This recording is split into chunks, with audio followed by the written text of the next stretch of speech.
Hi guys, welcome back to Malkin Motorsport. Just a quick update on where we're at with the car.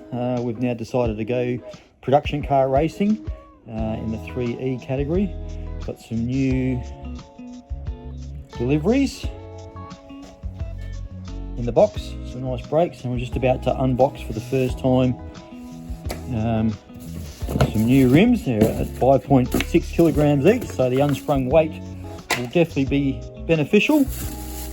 Might be a bit hard while I undo these, so I'll just put the camera down first. And we'll they are. We've got these really nice HRE. I think the model is DX552 if anyone is interested. So we'll throw them on the car and see how they look. But really happy with them. I think they're going to look great against the yellow banana or the angry bee, whatever we end up calling the old girl. Let's have a quick look. There they are on the car. There's heaps of clearance. Should be really good once we get going with that unsprung weight, as I said. So I've ordered a few more parts today. We'll continue the build and keep everyone up to date. Thanks for your continued support. Take care.